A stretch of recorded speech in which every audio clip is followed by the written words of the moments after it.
الحمد لله وكفى وسلام على عباده الذين اصطفى أما بعد فأعوذ بالله من الشيطان الرجيم بسم الله الرحمن الرحيم ربنا وابعث فيهم رسولا منهم يتلو عليهم آياتك ويعلمهم الكتاب والحكمة ويزكيهم إنك أنت العزيز الحكيم صدق الله العلي العظيم وعن أبي هريرة رضي الله تعالى عنه قال رسول الله صلى الله عليه وسلم إنما بعثت معلما لأتمم مكارم الأخلاق صدق رسوله النبي الكريم ونحن على ذلك لمن الشاهدين والشاكرين والحمد لله رب العالمين۔ حضرات گرامی، نوجوان ساتھیوں، بھائیوں، میری بہنوں، یقیناً ہمارا آج کا یہ موضوع انتہائی اہمیت رکھتا ہے۔ تعلیم کے مختلف تصورات کیا ہیں اور نبی اکرم صلی اللہ علیہ وسلم کا تصور تعلیم کیا ہے۔ تصور تعلیم کو بڑی بنیادی اہمیت حاصل ہے، اور میں اگر آپ سے یہ کہوں کہ سید ابو الاعلیٰ مودودی رحمہ اللہ کے تعلیمی تصورات اور ان کے تعلیمی نظریات کے مطابق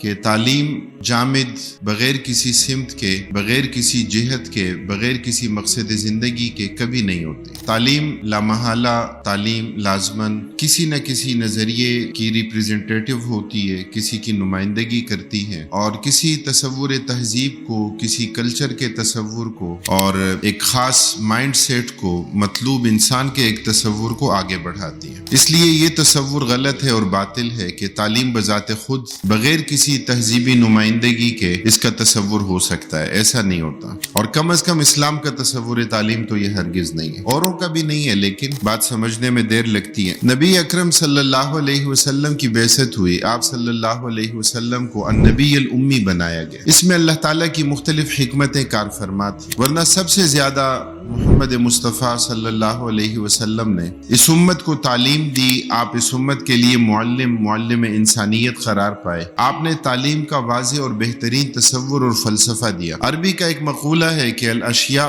تتبین بازدادها، چیزیں پہچانی جاتی ہیں اپنی ضد کے نتیجے میں، اپنی الٹ کے نتیجے میں۔ دن کا تصور اگر سمجھانا ہو تو کسی کو بتائیں کہ رات کیا ہوتی ہے، تو پھر دن کی بات سمجھ میں آتی ہے۔ اللہ کے رسول صلی اللہ علیہ وسلم سے پہلے تعلیمی نظریات کیا تھے؟ یونان کا تصور تعلیم بڑا معروف تھا کہ یونانیوں کے ہاں تصور تعلیم بھی ہے، تصور تہذیب بھی ہے، تصور اخلاق بھی ہے، اور یہ بات بالکل درست ہے کہ آج کی مغربی تہذیب، اس کا مائنڈ یونان کا ہے اور اس کی باڈی روم کی ہے۔ ہاں، لیکن آج کی مغربی تہذیب کا مائنڈ یونان کا ہے تو یونان میں سقراط اور افلاطون کا نہیں بلکہ ارسطو کا کی تعلیمات، اس لیے کہ سقراط اور افلاطون عقل سلیم کی بنیاد پر اور فطرت صحیحہ کی بنیاد پر وحی کی تعلیمات کے بغیر اس بات کا ادراک کر چکے تھے کہ اس کائنات کا ایک خالق، اس کائنات کا ایک مالک، اس کائنات کے لیے ایک مدبر، اس کائنات کا ایک منتظم، وہ کہ جسے بدیع السماوات والارض کہا گیا،